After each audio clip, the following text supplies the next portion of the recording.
இடம்பொருள் நேயர்களுக்கு வணக்கம். பூங்காற்று திரும்புமா சீரியலோட மே 16 இன்னைக்கு எபிசோடோட ரிவ்யூ தான் பார்க்க போகிறோம். எபிசோட் எங்கே ஸ்டார்ட் ஆச்சு அப்படின்னு பார்த்தோம்னா, அவன் வந்து வீரா இருக்கான்ல, அவன் வந்து தாங்குன்னு தாங்கிட்டு இருக்கிறான் அப்படின்ட்டு இருக்க வந்தவங்க இருக்காங்கல்ல, இந்த பூசாரிலாம் வந்தாங்கல்ல, பூஜை பண்ணாங்கல்ல, அவங்களுக்கு வந்து 40,000 காசு கொடுத்துருக்கான். 30,000 கேட்டதுக்கு 40,000 தரீங்களே, 10,000 எச்சாவே தந்துருக்கீங்களே அப்படிங்கிற மாதிரி அவங்க சந்தோஷப்பட்டு போகிறாங்க அப்படின்ட்டு இருக்க.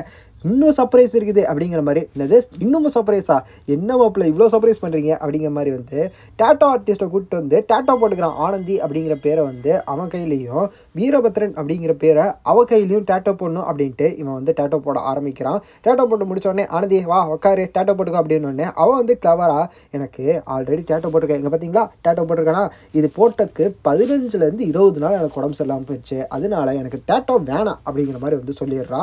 அது மட்டும் இல்லாமல் அந்த டேட்டோ போட்டு நான் வந்து உடம்பு சரியில்லாமல் போயிட்டு நீங்கள் வந்து ஒர்க்கில் வந்து கான்சன்ட்ரேட் பண்ண முடியாமல் போயிடுச்சுன்னா என்ன பண்ணுறது, நீங்கள் தான் கஷ்டப்படுவீங்க, அதனால டேட்டோ வேணான்னு சொல்ல, ஆமாம் மாப்பிள்ள நீங்கள் கஷ்டப்படுவீங்க, எதுக்கு டேட்டோ அப்படிங்கிற மாதிரி சொல்லி அவங்க மாமனார் இருக்கார்ல, அதாவது ஆனந்தியோட அப்பா, அவருமே வந்து ஆமாம் வேணாம் அப்படிங்கிற சொல்லிடுறாரு. நீங்கள் சொன்னால் சரியாக தான் இருக்கும் அப்படின்ட்டு அவன் போய் சமைக்க ஆரம்பிச்சிட்றான். என்னடா இத்தனை வேலை பார்க்குறியாடா அப்படிங்கிற மாதிரி வந்து சமைக்க ஆரம்பித்த உடனே வந்து அவன் சமைச்சு சாப்பிட்டதுக்கப்புறம் தான் வந்து எல்லோரும் சாப்பிட்றாங்க. சாப்பிட்றப்ப வந்து ஆனந்தி எனக்கு ஒரு ஆசை, ஊட்டி விட்ட உனக்கு அப்படின்ட்டு ஊட்டி விட்றான்.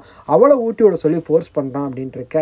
ஐயோ இதெல்லாம் பார்த்துக்கிட்டு அவங்க அண்ணன் வேற வந்து ஏன்டா இந்த இவ கெஞ்சிகிட்டு இருக்க, கெஞ்ச வைக்கிறா இப்படி மாப்பிள்ளைய அப்படிங்கிற மாதிரி ஃபீல் பண்ணிகிட்டு இருக்கான். ஆனால் அவனுக்கு தெரியாது இவன் வந்து ஏதோ பிளானில் இருக்கான் அப்படின்ட்டு.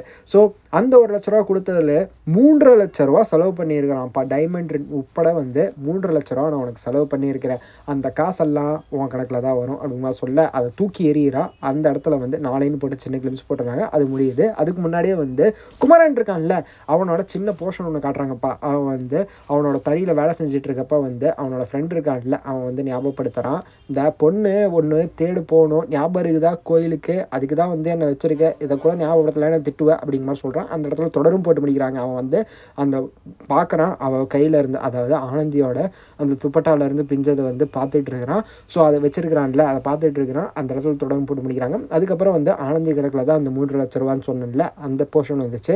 அந்த மோதிரத்தை கழட்டி எறிகிறா, அவன் கேட்ச் பிடிக்கிறான். அந்த இடத்துல வந்து அந்த சின்ன கிளிம்ஸும் முடியுதுன்ட்டு இருக்க. இன்றைக்கி எபிசோடு ஏன்டா இப்படி பண்ணுற அப்படிங்கிறதுக்காக ஒரு விஷயம் புரிஞ்சுது. ஸோ என்ன நடக்க போகுது அப்படிங்கிறத வெயிட் பண்ணி பார்த்துடலாம் அப்படிங்கிறது தான்.